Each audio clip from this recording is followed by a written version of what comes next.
I knocked over the vase again.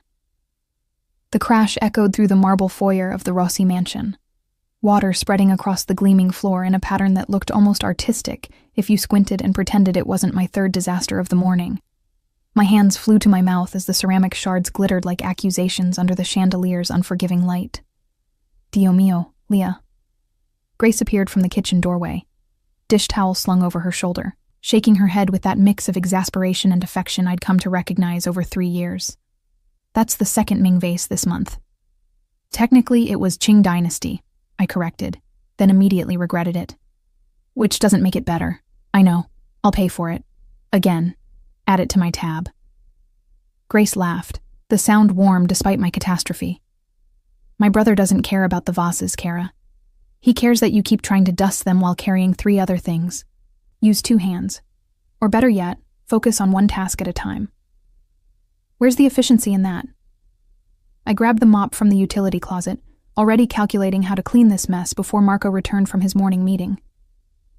I can multitask. I'm excellent at multitask. My phone buzzed. I glanced down to read the text from Henry, my childhood friend who'd recently moved back to the city, and didn't see the shard of porcelain until my knee connected with it. Madonna Santa. Grace rushed over as I hopped on 1 foot, already knowing the small cut wasn't serious, but also knowing I'd somehow gotten vase water on my other shoe in the process. This is what I mean. You're brilliant, Leah.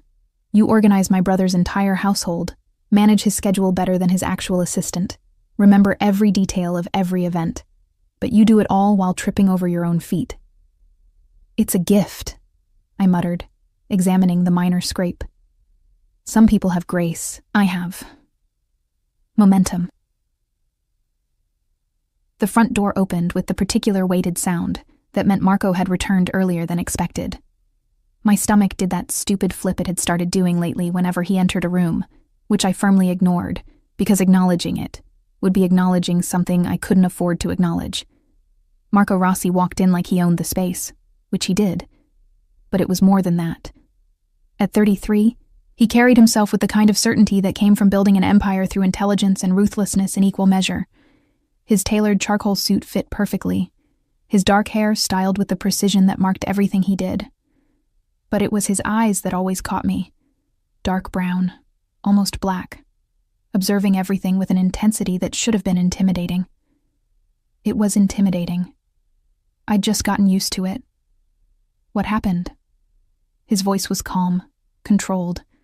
The same tone he used when negotiating million-dollar deals or handling threats to his operations. I murdered a vase, I announced, still holding the mop. In my defense, it was standing exactly where I needed to reach, and physics betrayed me. Grace snorted. Marco's expression didn't change, but something flickered in his eyes that might have been amusement. The vase, he said slowly, was a wedding gift from the Calabrian family. 17th century. Worth approximately $40,000. My stomach dropped to my knees. I'll start a payment plan, maybe set up a GoFundMe, appeal to the patron saint of clumsy housekeepers. There is no patron saint of clumsy housekeepers, Marco replied, stepping carefully around the water. And you're not paying for it. But you're also not fired, he continued, cutting off my protest, despite Grace's assurances 3 years ago that you were a hurricane in human form who can't sit still. He glanced at his sister, who had the decency to look slightly guilty. She also said you were the most competent, detail-oriented person she'd ever met. Both things appeared to be true simultaneously. I opened my mouth, closed it, opened it again. An actual fish would have been more articulate. Marco moved past me toward his office, but paused.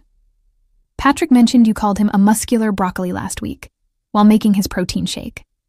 Heat flooded my face. I thought he was in the gym. I was talking to Grace. It was a compliment. Broccoli is healthy and... He found it hilarious, Marco interrupted. As did I, when he repeated it during our security briefing. His gaze held mine for a moment longer than necessary. Clean up the vase, Leah. Try not to injure yourself further in the process. He disappeared into his office, leaving me standing in a puddle of my own making, both literal and metaphorical. He likes you, Grace said quietly, mopping up the water I'd somehow forgotten about. He tolerates me because I keep his life organized. I corrected, bending to collect the larger shards. There's a difference. Is there? Grace's knowing smile made me uncomfortable. You've been here 3 years, Leah. You've seen the others he's hired. The ones who were perfectly professional, impeccably qualified, respectful to the point of fear. None of them lasted 6 months. You insult his security chief, break priceless antiques, and walk around humming show tunes while organizing his life with military precision. And he keeps you. That's because I'm good at my job, I insisted. But my voice sounded uncertain even to my own ears. You're excellent at your job, Grace agreed. But that's not why you're still here. Before I could formulate a response that didn't sound defensive, my phone buzzed again. Henry, confirming plans for Friday. Grace glanced at the screen over my shoulder. Who's Henry? Childhood friend. He moved back to the city last month. We're catching up Friday. I typed a quick confirmation. He offered to drive me to the neighborhood reunion thing. Remember those block parties our old street used to do? You grew up in Little Italy? 3 blocks from where Henry lived. We lost touch when I moved for work, but he looked me up through social media. I pocketed my phone. It'll be nice to see everyone again. Apparently Mrs. Chen still makes those dumplings that could cure any bad day. Grace made a non-committal sound that, in retrospect, should have warned me something was brewing. But I was too busy finishing the cleanup, reorganizing the disaster I'd created, and trying not to think about why my pulse jumped whenever Marco was nearby. The rest of the day proceeded normally, which in the Rossi household meant organized chaos. I coordinated a dinner party for 8, rescheduled 3 meetings, managed to order replacement orchids for the ones I'd overwatered last week, and only tripped twice. Progress. That evening, as I prepared to leave, Marco emerged from his office. Leah. I turned, smoothing my shirt automatically. Yes? The Santoro contract negotiations. You left the updated terms on my desk. With the modifications you wanted, color-coded by priority. The sections requiring immediate attention are marked in red. Yellow for review by end of week. Green for... I know the system. He stepped closer, and I caught the scent of his cologne. Something expensive and subtle that reminded me of cedarwood and confidence. You anticipated the counter-arguments I'd need for Sections 7 and 9. Added supporting data I hadn't requested. You would have needed it eventually, I said, uncertain whether this was praise or criticism. The Santoros always push back on liability clauses. I pulled comparable contracts from similar negotiations to strengthen your position. Marco studied me with that intense focus that made me feel simultaneously seen and scrutinized. You're wasted as household staff, Leah. I'm not wasted. I'm exactly where I caught myself before saying something revealing. I'm good at this. You're extraordinary at this. He leaned against his desk, arms crossed. You notice everything, remember everything, process information faster than most people on my actual business team. Then it's a good thing I work for you, I managed, proud that my voice stayed steady despite my heart attempting to escape my ribcage. Yes, Marco said quietly. It is. The moment stretched, waited with something I didn't want to examine. Then Grace called from the kitchen about tomorrow's menu, and the spell broke. Good night, Mr. Rossi, I said, reverting to formality like armor. Marco, he corrected, as he had been correcting for 3 years. How many times must I tell you? At least once more, apparently. I grabbed my bag, offering a smile that felt more real than I intended. Good night, Marco. His expression softened almost imperceptibly. Good night, Leah. Try not to break anything on your way out. The night is young, I called over my shoulder. Anything could happen. I heard what might have been a laugh as I left, but I didn't look back to confirm it. Friday arrived wrapped in the kind of golden autumn light that made even the city's concrete feel romantic. I finished my morning tasks with unusual efficiency, partly because I was excited about the reunion, partly because Marco had been watching me more than usual all week, and it made my hands even clumsier than normal. You're humming again, Patrick observed, entering the kitchen where I was preparing Marco's afternoon espresso. The security chief, still muscular, still reminiscent of broccoli, grinned at me. Hot date? Childhood friend picking me up for a neighborhood thing, I corrected, measuring the coffee grounds with the precision Marco preferred. Not that my social life is anyone's business, Broccoli Man. You're never going to let that go, are you? Never, I confirmed cheerfully. Own your vegetable identity, Patrick. It suits you. He laughed, but his radio crackled before he could respond. Boss needs you in the study, he said, suddenly professional. Something about the shipping manifests. I delivered Marco's espresso first. Perfect temperature, perfect crema, and found him staring at his computer screen with a particular intensity that meant someone had made an error, and he was deciding how severely to handle it. The Rotterdam shipment, I said, setting down the cup. The containers were mislabeled. I already contacted the port authority and our customs broker. It's being corrected now. Should clear by Tuesday. Marco looked up, and something in his expression made my breath catch. You handled it already. 2 hours ago, when I saw the discrepancy in the morning report. You were on the phone with the Calabrians, so I took initiative. I hope that was appropriate. It was more than appropriate. He stood, moving around the desk in that fluid way he had. Leah, you realize most of my actual staff wouldn't have noticed that error until it caused a significant delay? I shrugged, uncomfortable with the praise. I just pay attention. It's not that remarkable. It is to me. His voice dropped lower, more intimate. You've become indispensable. The word hung between us, heavy with implications I couldn't afford to explore. I should finish the library reorganization before Henry arrives. Grace mentioned you wanted the reference section. Henry. Marco's tone shifted, cooling slightly. The childhood friend. Right. He's picking me up at 6. I checked my watch, already calculating how much time I had. The reunion starts at 7, but knowing Mrs. Chen, the food will be ready early, and if we're late, we'll miss the good dumplings. He's driving you. It wasn't a question, but I answered anyway. My car's in the shop. Timing belt. Henry offered when I mentioned it yesterday. He's going to the reunion too. He grew up 2 blocks from my family. I started toward the door, then paused. Did you need something else with the manifests? I can pull the full documentation if... No. Marco's jaw tightened almost imperceptibly. That's all. I left, but the strange tension followed me through the afternoon like a shadow I couldn't shake. At exactly 6 o'clock, a car horn sounded from the circular driveway. Through the window, I saw Henry's familiar grin, his hand waving enthusiastically. He'd aged well, still had that boyish energy that made everyone around him smile, still dressed like he'd grabbed whatever was clean from the laundry basket. I grabbed my jacket and bag, calling goodbye to Grace, and hurried down the front steps. That's when my coordination betrayed me spectacularly.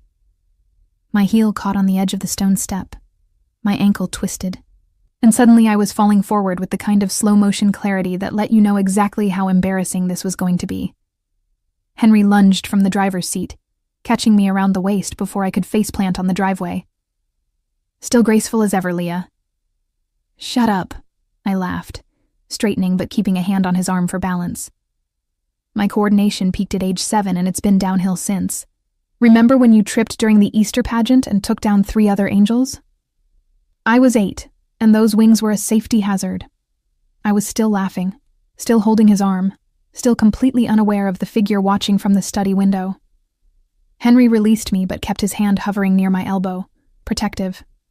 You okay? Twist anything?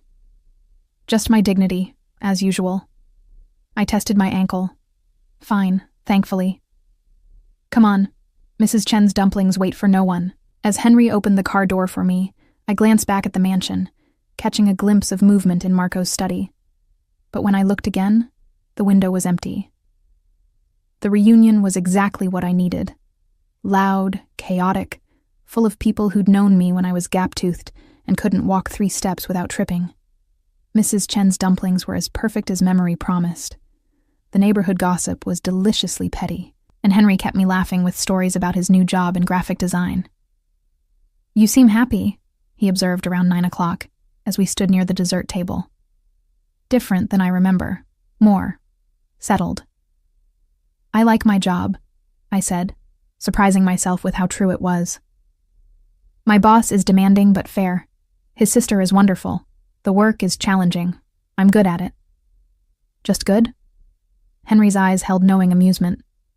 Leah, you were always brilliant. You just hid it behind the chaos. The chaos isn't hiding anything. The chaos is authentic. I grabbed a cannoli, biting into it with probably too much enthusiasm. I just learned to use it. Turns out being scattered works if you're scattered in all the right directions simultaneously. We stayed until nearly 11, and I was still laughing about something ridiculous when Henry pulled up to the Rossi mansion. The house was mostly dark except for Marco's study. He often worked late, handling business across different time zones. Thanks for tonight, I said, gathering my bag. I needed this. Anytime. We should do it more often. Henry smiled. Maybe next Friday? There's a new Italian place downtown that... Leah. Marco's voice cut through the night, sharp and cold.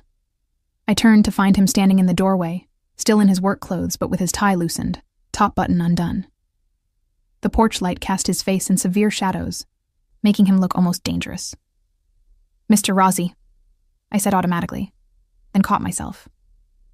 Marco, you're still up. Who is this? Not a question, a demand. Henry, bless him, had no idea he'd just stepped into something complicated. Henry Mitchell, old friend of Leah's. You must be her boss. She's mentioned how demanding you are. He said it warmly, like it was a compliment. Marco's expression didn't change, but the temperature seemed to drop 10 degrees. How long have you been seeing each other? We're not... I started, but Henry, oblivious to the minefield, jumped in. Just reconnected last month. Can you believe it? Lost touch for 7 years. Then I literally ran into her at the grocery store. Felt like fate. Fate. Marco repeated the word like it tasted wrong. How convenient. Marco, I said carefully, sensing danger I couldn't quite identify. Henry and I are just friends. Childhood friends. He gave me a ride to a neighborhood reunion. That's all. That's all, Marco echoed, his gaze never leaving Henry. You should go, Mr. Mitchell. Leah has work tomorrow, early. The dismissal was absolute. Henry glanced at me, confused but polite enough not to argue. Right. Of course. See you next week, Leah? Maybe, I said, wanting to sound normal but hearing the uncertainty in my voice. I'll text you. After Henry drove away, I stood on the driveway, staring at Marco, who stared back with an intensity that made my pulse race for entirely wrong reasons. What was that? I demanded, finding my courage. You were incredibly rude. Was I... He descended the steps slowly, each movement controlled. Tell me, Leah, how often has Mr. Mitchell been driving you places, picking you up, taking you to reunions? Tonight was the first time. What is your problem? My problem, Marco said, voice dangerously soft, is that I don't know this man. I don't know his intentions. I don't know if he's safe. He's Henry. I've known him since I was 6. He's harmless. No man is harmless around you. The words hung in the air between us, loaded with meaning I couldn't process. Marco's jaw clenched like he regretted speaking, but his eyes held mine, unflinching. That's not fair, I said quietly. You don't get to police my friendships. You're my employer, not my keeper. Am I? The question was barely audible. Is that all I am to you, Leah? My heart hammered against my ribs. What else would you be? For a moment I thought he might answer honestly, but then his expression shuddered, walls slamming back into place. Nothing, he said, turning toward the house. Get some rest. Tomorrow's schedule is demanding. I watched him disappear inside, leaving me standing in the driveway, confused and inexplicably hurt by something I couldn't name. Grace found me 10 minutes later, still standing there like an idiot. He saw you, she said simply. Through the study window. Saw Henry catch you. Saw you laughing. Saw the way you touched his arm. So? So my brother, who never loses control, just interrogated your friend like he was a hostile witness. Grace's expression was sympathetic. Leah, Kara, when are you going to admit what's happening here? Nothing's happening, I insisted. He was just being overprotective. You know how he is about security. That wasn't security. Grace squeezed my shoulder. That was jealousy. And if you can't see it, you're not as observant as I thought." She left me with that bomb, and I stood in the darkness, replaying every moment, every glance, every weighted word. Marco Rossi, jealous. Over me. It was impossible. It was absurd. It was, my traitorous heart whispered, exactly what I'd been hoping for without admitting it. The following week passed in a strange, tense dance where Marco and I circled each other like wary combatants who'd forgotten why they were fighting. He was colder, more distant, every interaction clipped to pure necessity. I was defiant, deliberately cheerful. If he wanted to be ridiculous about Henry, fine. I'd be aggressively normal about my friendship. Wednesday afternoon, my phone buzzed during lunch preparation. Henry, asking about Friday plans.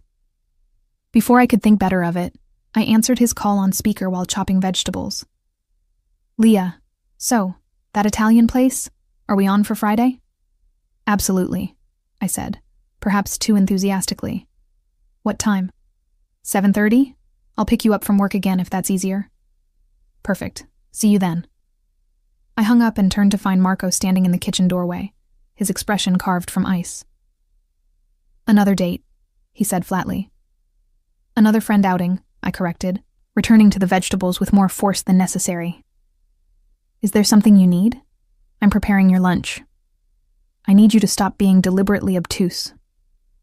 The knife stilled in my hand. I turned slowly, meeting his gaze with all the frustration I'd been suppressing. "Excuse me?" "You heard me." Marco stepped into the kitchen, and the space suddenly felt too small. "You're seeing him to prove something. I'm seeing him because he's my friend and I enjoy his company. Not everything is about you, Marco. Isn't it?" His voice dropped dangerously low. "You've worked here 3 years, Leah. 3 years without mentioning any friends, any social life, any romantic interests. Then suddenly this man appears, and you're going out twice in 1 week. Maybe I kept my personal life private because my employer made it clear we had a professional relationship." The words burst out before I could stop them. "Maybe I didn't think you'd care what I did on my own time."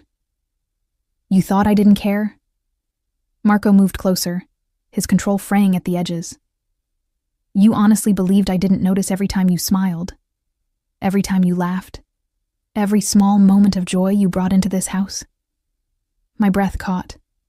"Marco, I notice everything about you, Leah." His hands clenched at his sides like he was physically restraining himself. "The way you hum when you're concentrating. How you bite your lip when you're worried about making a mistake. The fact that you always triple-check the coffee temperature because you know I'm particular. That you can't walk 3 steps without tripping over something, but you remember every detail of contracts you glanced at once. Then why—" my voice cracked. "Why are you only saying this now? Why only when Henry's involved?" "Because I'm a coward." The admission seemed to cost him. "Because you deserve better than a man whose hands are stained with blood. Because I convinced myself professional distance was kindness. And because watching another man catch you, make you laugh, plan dinners with you, it broke something in me I didn't know could break." The kitchen fell silent except for our breathing. "You're jealous," I whispered, finally saying it aloud. "Yes." No hesitation. "Irrationally, completely, frustratingly jealous of a man I've never met, who's done nothing wrong except exist near you." I should have been angry, should have maintained boundaries, should have protected myself. Instead, I said, "Henry's gay, Marco." He blinked. "What?" "Henry's gay. Happily partnered for 3 years with a man named Thomas, who's a pediatric surgeon. He couldn't make the reunion because he was on call." Henry showed me approximately 400 pictures of their cat, Mr. Whiskers, who apparently has Instagram followers. Marco's expression cycled through several emotions too quickly to track. "He's not remotely interested in me romantically. Never has been. We're friends. Actual, platonic, childhood friends who lost touch and reconnected." I crossed my arms, suddenly aware I'd been defending myself against accusations no one had made. "The Italian restaurant? He wants me to meet Thomas officially. It's a double friend date situation where I'll probably be the awkward third wheel talking too much about pasta shapes." "Pasta shapes," Marco repeated faintly. "I have opinions about pasta shapes. It's a whole thing. I was babbling now, nervous energy spilling out. Rigatoni is superior to penne for sauce retention. Fettuccine is objectively better than linguine despite what anyone says. Farfalla is decorative nonsense that... Leah. Marco's voice stopped my ramble. I've been acting like a possessive fool. Yes, I agreed. You have. You interrogated an innocent man, glared at me for a week, and generally behaved like someone with... I stopped, suddenly understanding what Grace had been trying to tell me. Like someone who cares. The words hung between us, fragile and enormous. I do care. Marco's control was completely gone now, raw honesty replacing it.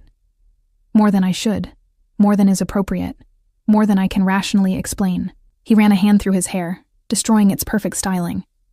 You walked into this house 3 years ago, broke a lamp within the first hour, called my accountant mathematically aggressive, and somehow became the center of my entire world. My heart was doing gymnastics. I called Frederick mathematically aggressive because he was. He tried to deduct the flowers as a business expense when they were clearly personal. You were right. You're always right about these things. You see details everyone else misses. You organize chaos into clarity. You make impossible things possible while tripping over your own feet. Marco stepped closer, and I could feel the heat radiating from him. And somewhere in the last 3 years, I stopped seeing you as staff and started seeing you as you. Brilliant, chaotic, essential you. Marco. My voice came out breathy. This is complicated. I know. You're my employer. I know. There are power dynamics and professional boundaries and... I know all of it, Leah. His hand rose, hovering near my face but not touching, asking permission. Tell me I'm alone in this. Tell me you don't feel it too, and I'll step back. I'll maintain distance. I'll be only your employer.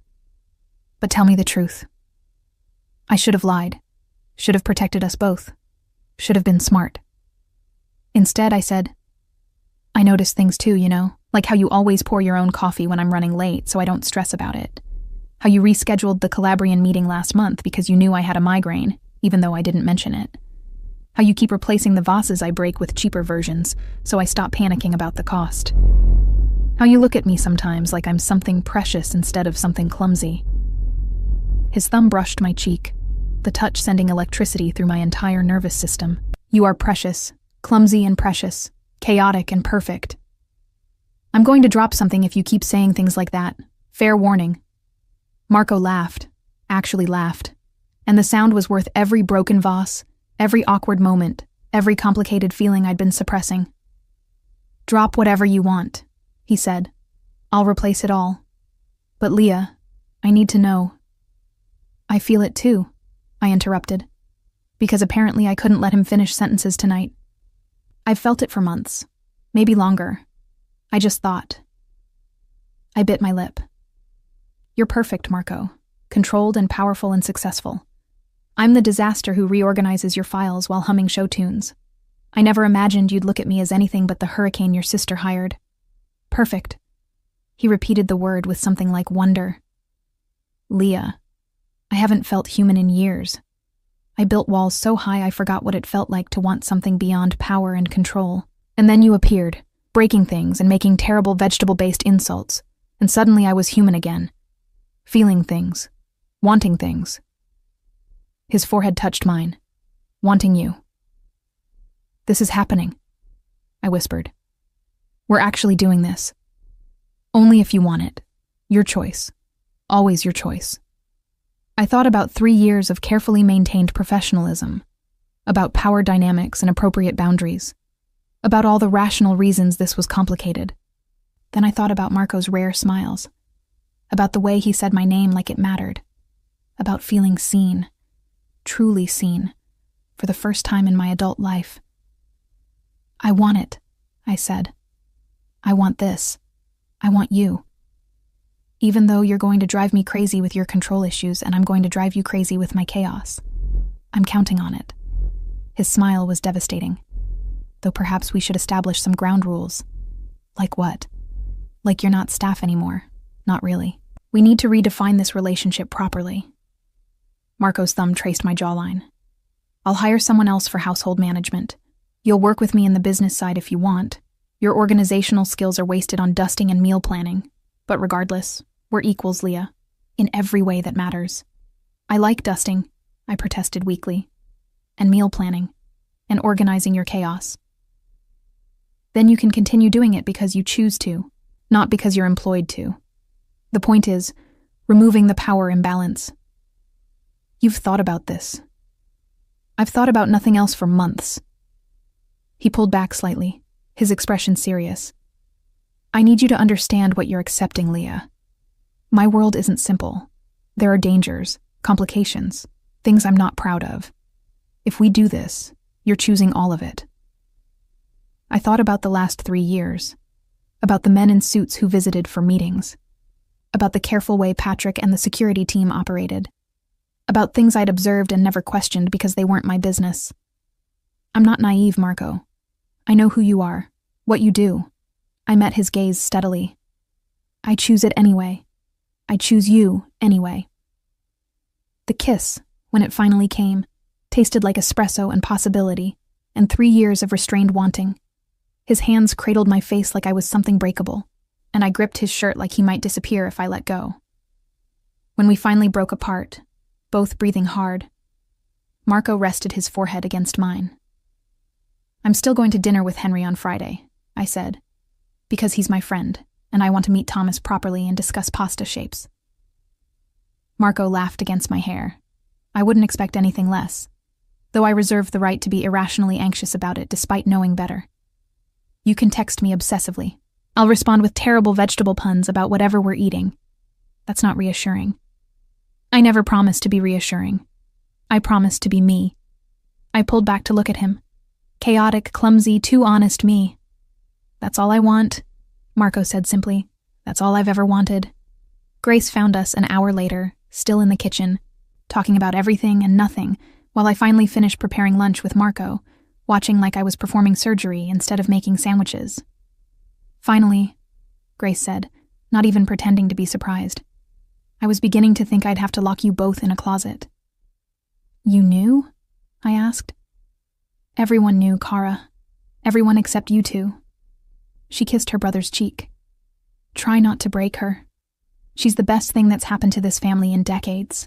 I'm more worried about her breaking things, Marco said dryly, pulling me against his side. Starting with my composure. Your composure was already broken, I pointed out. I just helped you notice. And really, that was the truth of it. Marco hadn't changed. I hadn't fixed him. We'd simply stopped pretending we were anything other than what we'd become.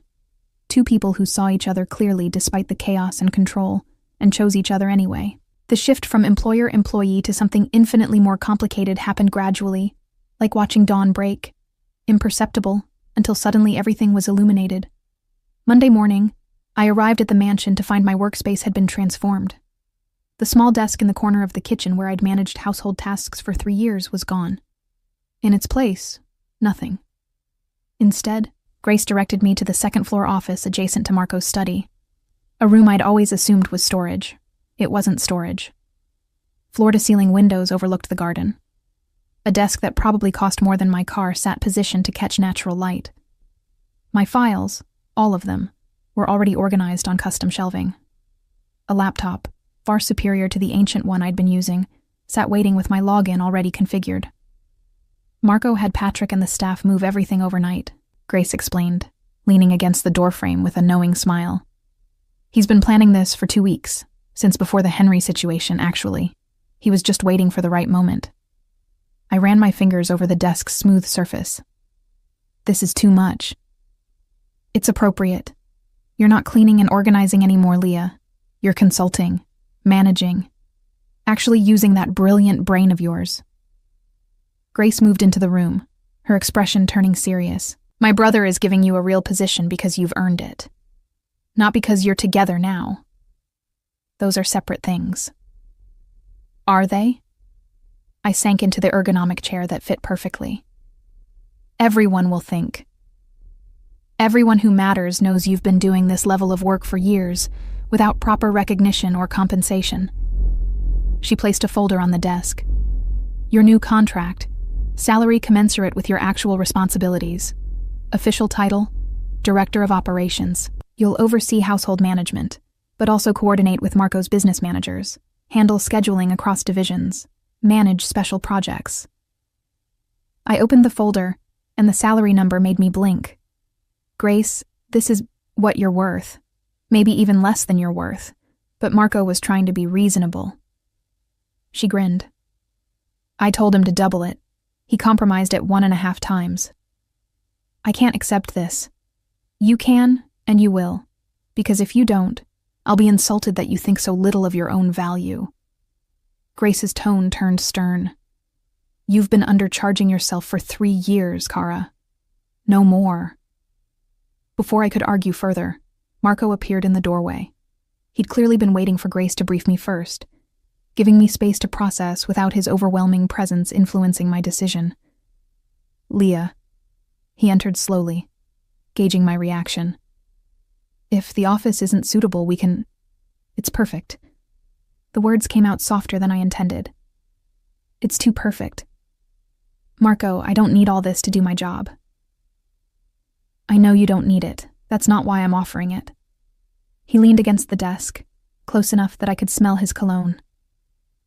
For 3 years, you've worked twice as hard as anyone else, solved problems before I knew they existed, and managed impossible situations with grace.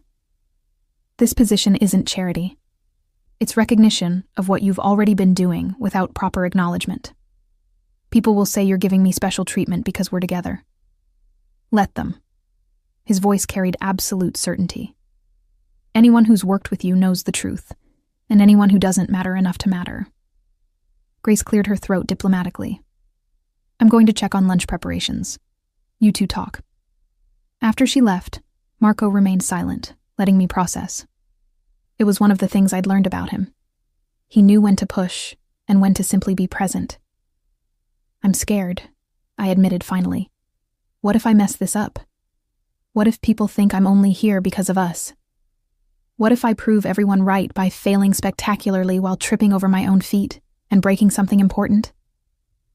Then you'll pick yourself up, fix what you broke, and continue being extraordinary. Marco's hand covered mine on the desk. Leah, you've been afraid of your own competence for as long as I've known you. You hide behind the chaos, the clumsiness, the jokes, the self-deprecation. But I've watched you negotiate with vendors who intimidate trained professionals. I've seen you reorganize entire filing systems that financial experts couldn't navigate. You defused a confrontation with the Calabrian family's accountant, using nothing but logic and charm. I told him his spreadsheet formatting was criminally inefficient and suggested he use color coding, I muttered.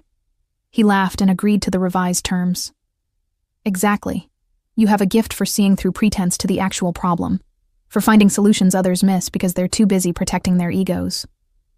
His thumb traced circles on my wrist. Stop hiding. Be brilliant openly. Let people see what I've seen for years. I wanted to argue, to list all the reasons this was too much, too fast, too complicated.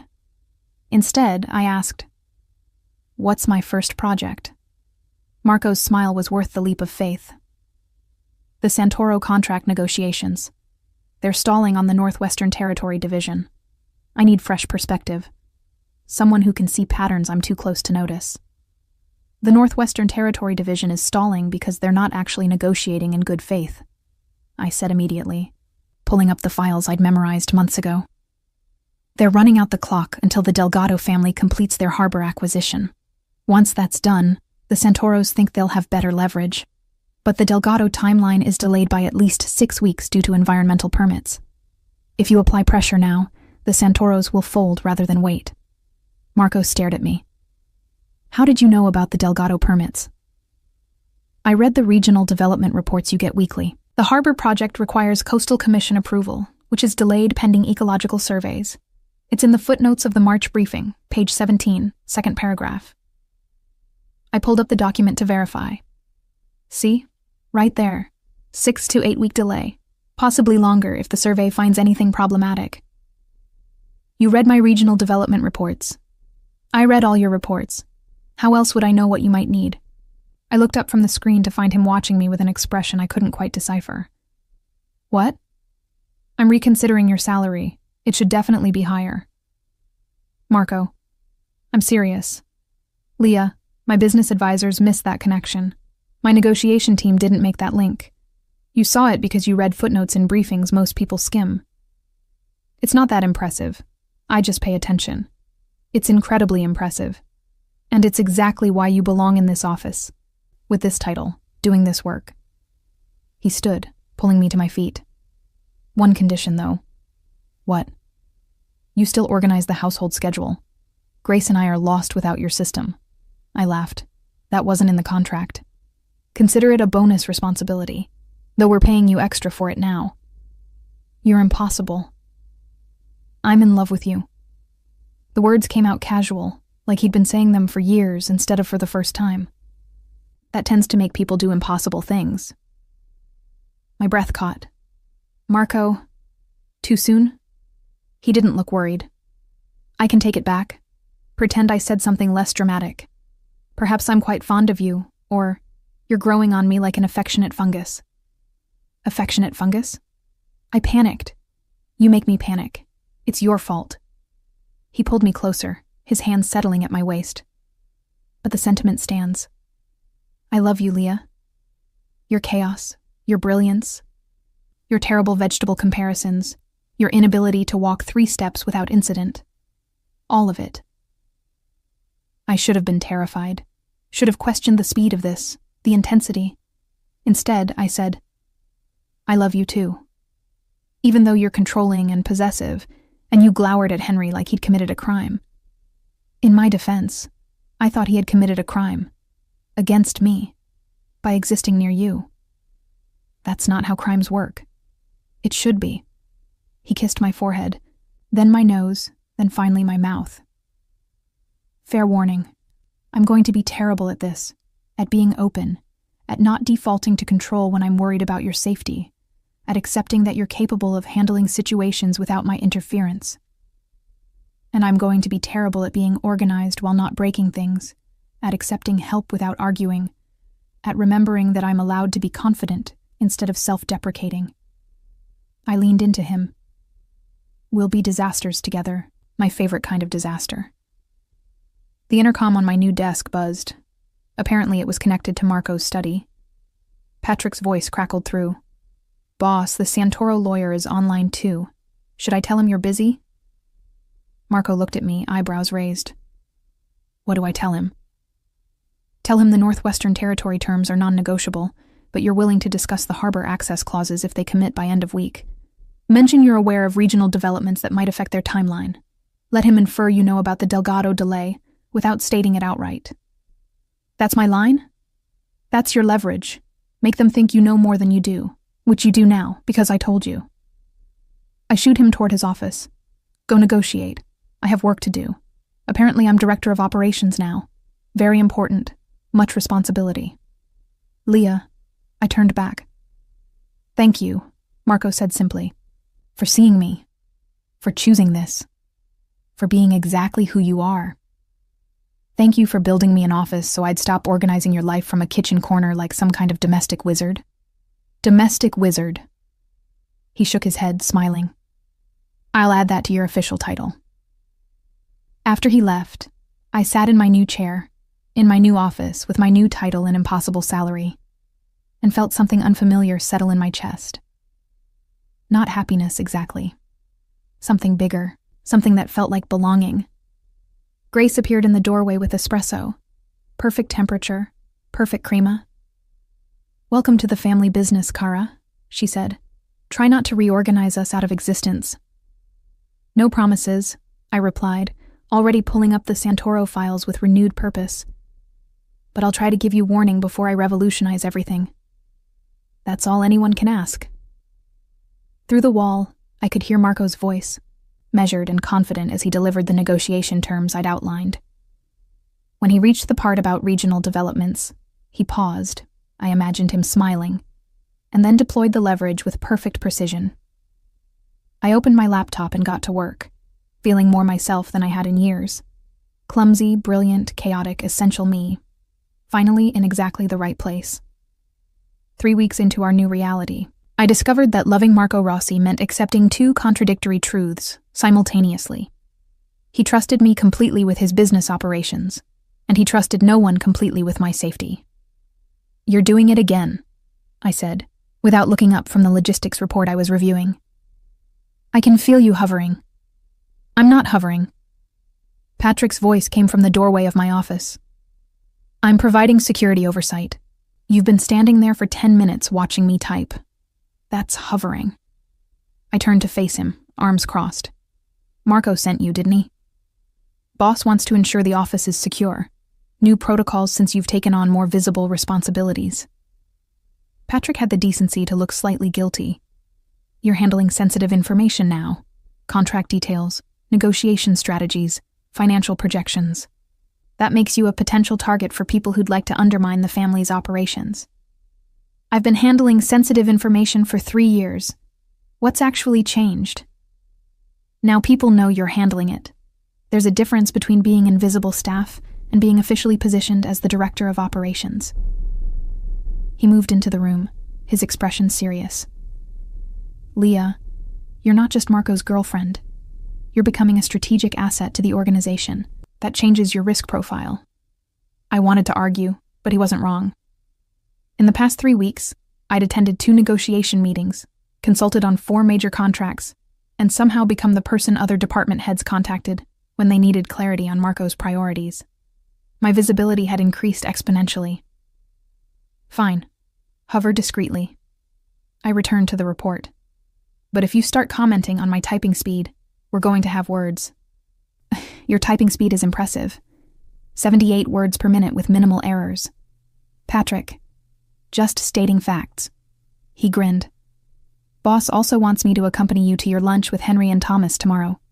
Security precaution." I sighed. Of course he does. The lunch in question had been rescheduled twice due to conflicting schedules, and I was genuinely excited to finally meet Henry's partner properly.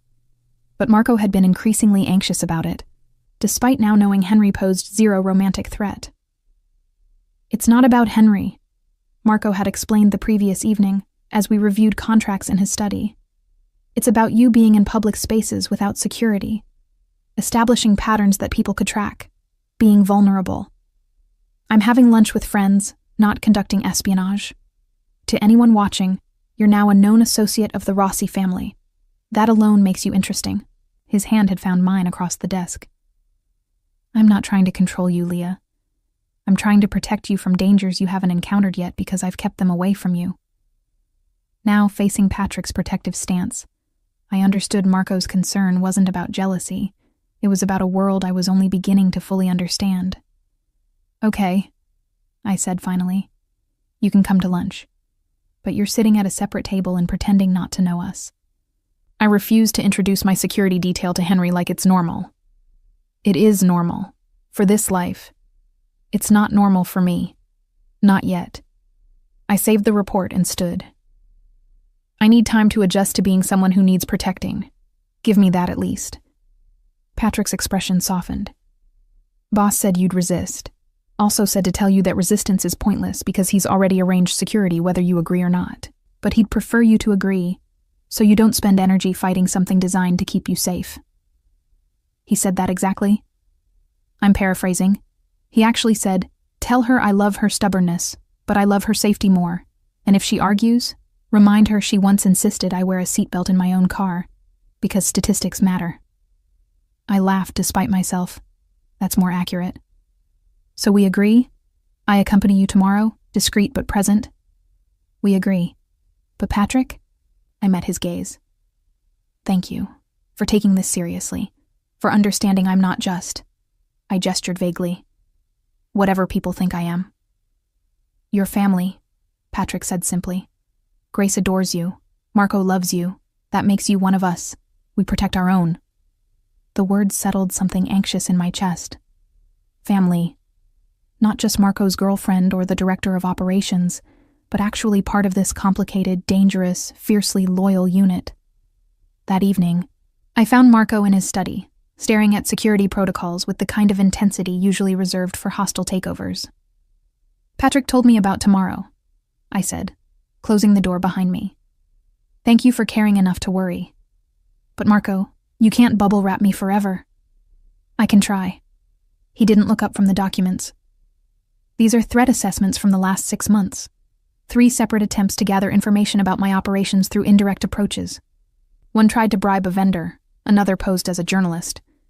The third approached Grace at a charity event. I moved behind him, reading over his shoulder. None of them succeeded. Because we were vigilant. Because we anticipated threats. Because we maintained security protocols even when they seemed excessive. He finally turned to face me. I'm not trying to control you, Leah. I'm trying to ensure you're still here next week, next month, next year. That I don't lose you because I was too concerned about seeming overbearing to implement proper protection. You won't lose me. I knelt beside his chair, taking his hands. But you need to trust that I'm not as fragile as you fear. I've survived 25 years of spectacular clumsiness. I can survive being loved by you.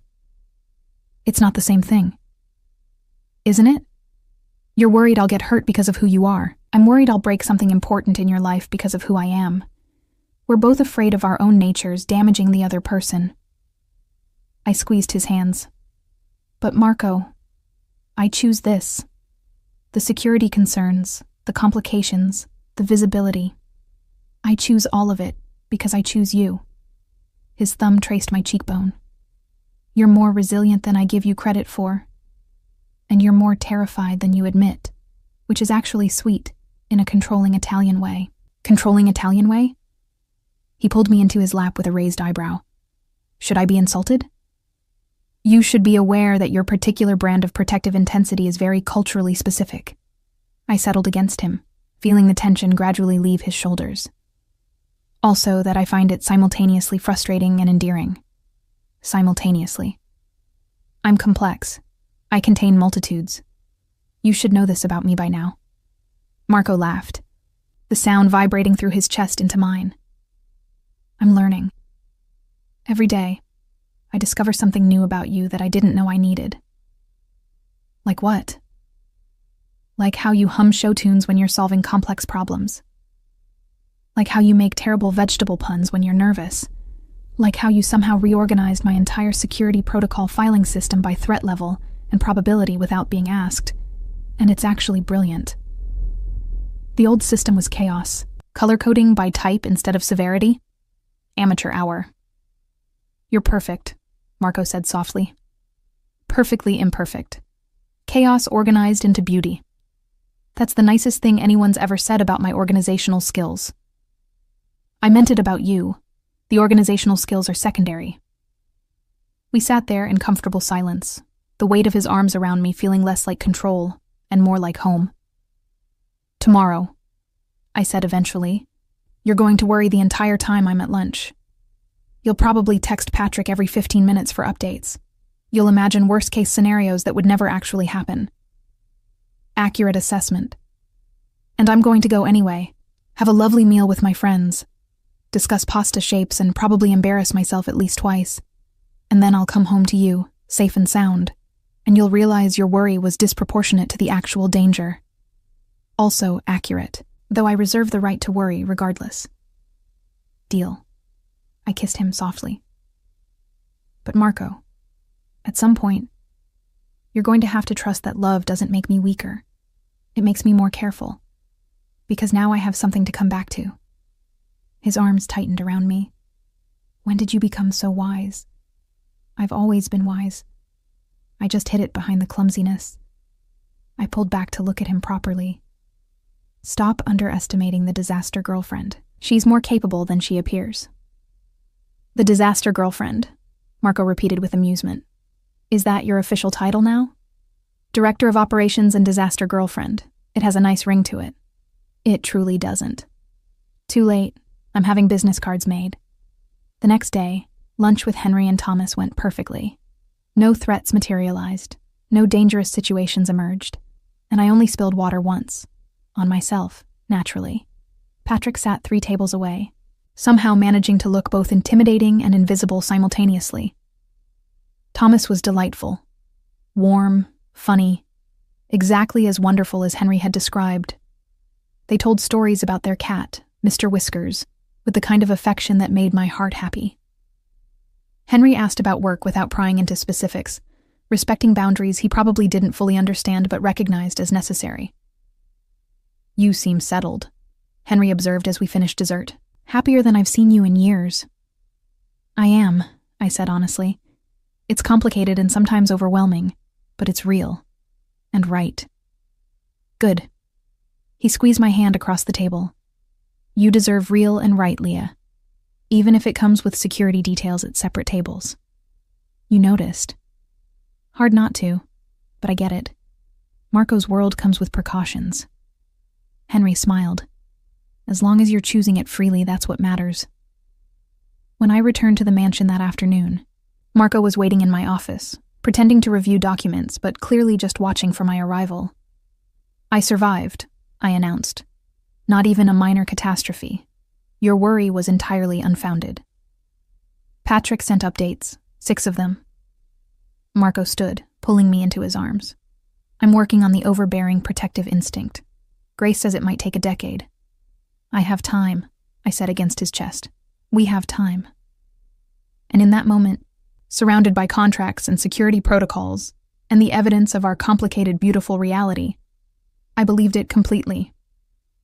2 months into our official relationship, I discovered that love could coexist with frustration in ways I'd never anticipated.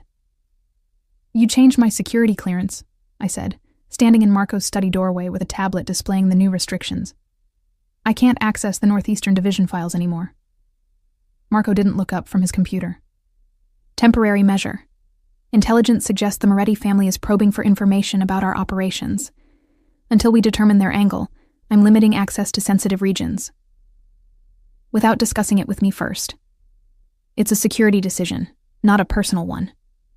"It's both." I moved into the room, setting the tablet on his desk with more force than necessary. "Marco, you promoted me to Director of Operations. You gave me responsibilities, authority, trust, and then you unilaterally revoke access when you decide I need protecting. That's not partnership. That's control."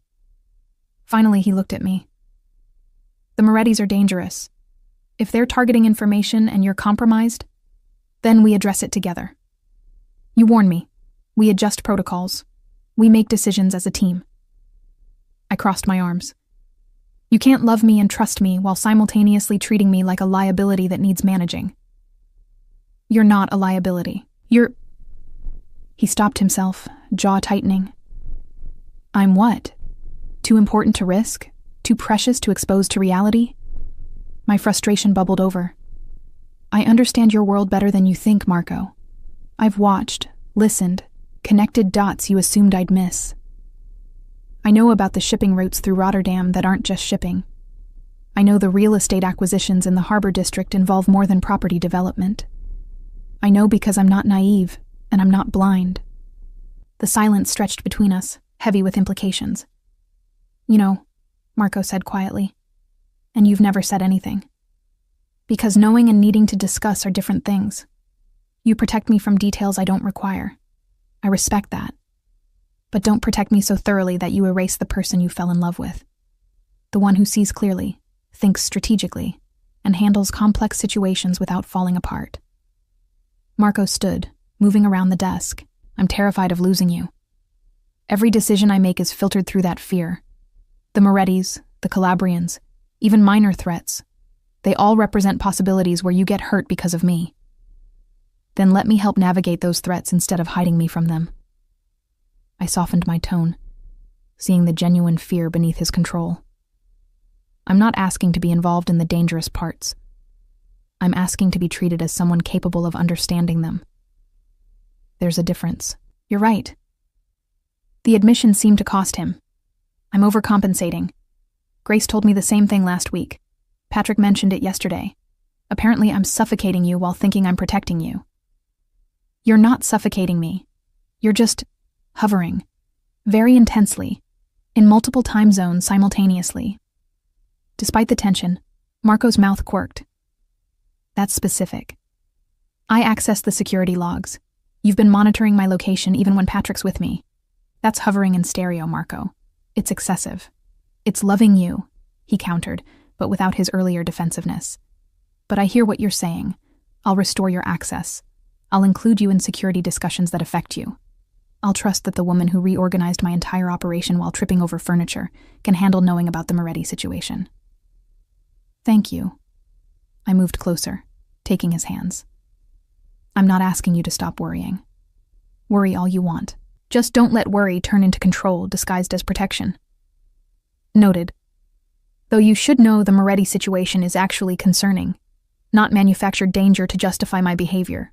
Real, strategic probing into our northeastern operations. Then brief me properly. Tell me what to watch for. What information they're likely seeking. How I can help, instead of being a weakness to guard. Over the next hour, Marco laid out the situation with complete honesty. The Morettis wanted territory they'd lost in a negotiation years ago. They were gathering intelligence on current operations, looking for leverage points. My access to comprehensive files made me a potential target, not for physical harm, but for social engineering or information extraction. They might approach me, I said, processing. Pose as vendors, clients, friendly contacts trying to gather details. Exactly. Which is why I wanted to limit your access. Less information means less value as a target. But it also means less ability to recognize when I'm being targeted. I pulled up the Northeastern Division files he'd restored. If I don't know what's sensitive, I can't protect it properly. Better to know everything and be alert than know nothing and be vulnerable through ignorance. Again, you're right. I'm learning that your instincts for strategy are usually better than my instincts for protection. They're different instincts, I corrected. Both valuable. We just need to use them together instead of in opposition. The Moretti threat materialized 3 days later, exactly as we'd anticipated, but from an unexpected angle. I was reviewing vendor contracts when my phone rang. Unknown number, which I normally didn't answer. But given current circumstances, I put it on speaker with Patrick present. Miss Walker, this is Thomas Santoro, Regional Development Coordinator. The voice was smooth, professional. I'm calling regarding the harbor project consultation we discussed.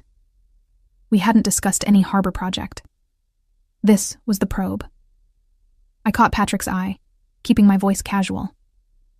I'm sorry, Mr. Santoro. I think you have the wrong person. I'm not involved in harbor developments. Oh? My apologies. I was told you were Director of Operations for Rossi Holdings. The harbor project intersects with several of your managed territories.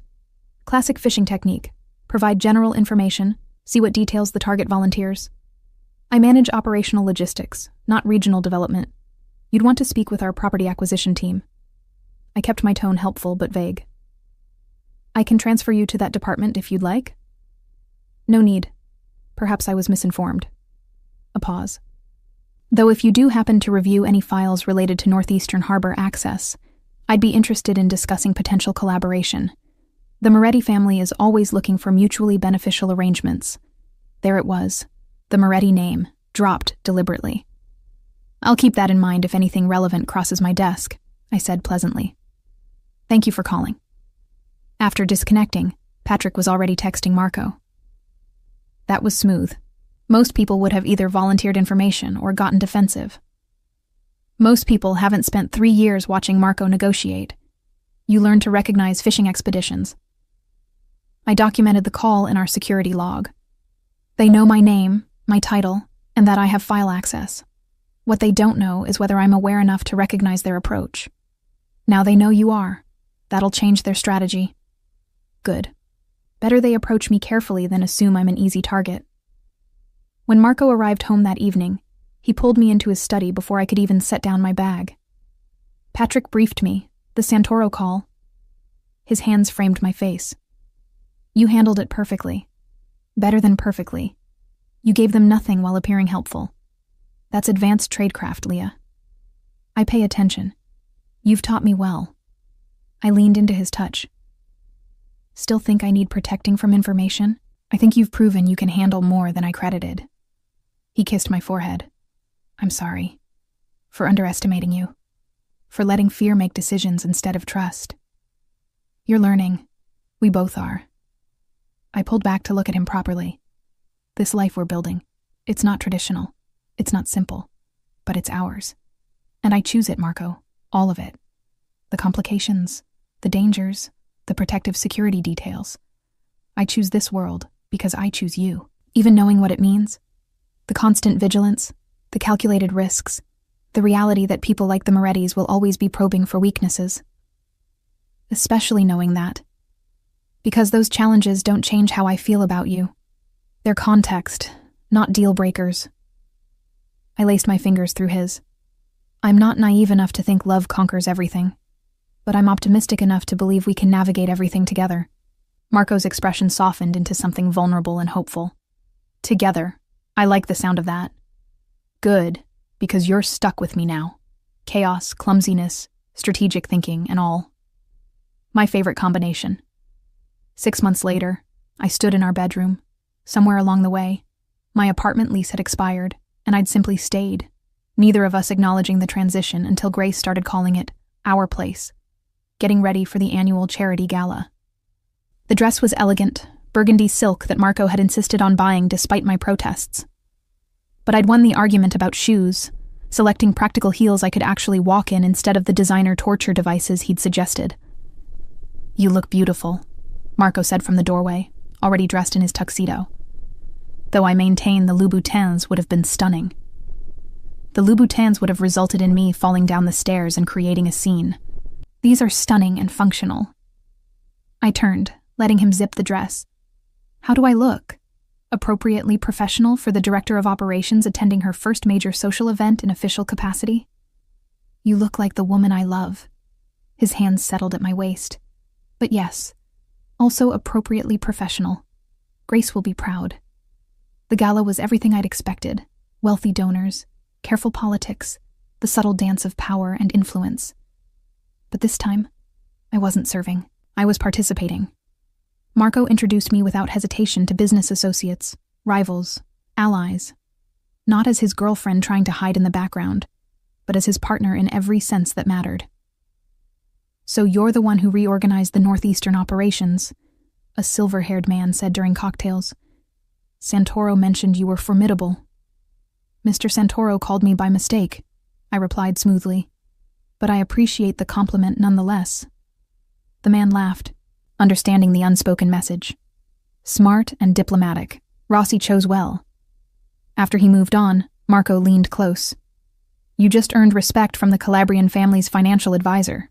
That's not easy. I simply told the truth. I am smart and diplomatic. I sipped champagne. Also, your security protocols are showing. Patrick hasn't taken his eyes off me all evening. Can you blame him? You're the most interesting person here. I'm the person who tripped over the red carpet entrance. Which you recovered from with grace, immediately made a self-deprecating joke to the photographer, and turned a potential embarrassment into a charming moment. Marco's pride was evident. You're extraordinary, Leah. I wish you saw yourself the way I see you. I'm getting there, slowly, with help from an overprotective Italian with control issues and an inconvenient habit of being right about my capabilities. Inconvenient for whom? For me. Makes it harder to hide behind self-doubt when you keep proving I'm more competent than I pretend. We danced later, surrounded by the same wealthy elite I'd once served. The difference was surreal. Same venue, different perspective. Then, I'd been invisible. Now, I was seen. What are you thinking? Marco asked, sensing my contemplative mood. That a year ago, I was delivering desserts to this hotel through the service entrance. Now I'm dancing in the ballroom with the man who owns it. I met his eyes. It's strange and wonderful and slightly terrifying. Regrets? None. Questions, yes. Doubts about whether I belong here occasionally. But regrets? Never. I rested my head against his shoulder. You gave me a chance to be more than I thought possible. This life, this work, this partnership, it's everything I didn't know I wanted. You gave me something too, Marco said quietly. You gave me the courage to be human again, to want things beyond power and control, to believe I could be loved not despite who I am, but including all of it. The song ended, but we remained on the dance floor, swaying gently while other couples moved around us. I love you, I said simply. Your control issues, your protective instincts, your terrible habit of monitoring my location across multiple platforms. All of it. I love you too. Your chaos, your brilliance, your inability to walk without incident, your spectacular vegetable-based insults, and your capacity to reorganize my entire world while humming show tunes. We're ridiculous. We're perfect. And standing there in the ballroom where our complicated story had begun, surrounded by the life we were building together, I believed him completely. We were chaos and control, finding balance, disaster and precision, creating harmony. Two people who'd learned that love isn't about being perfect. It's about being perfectly imperfect together.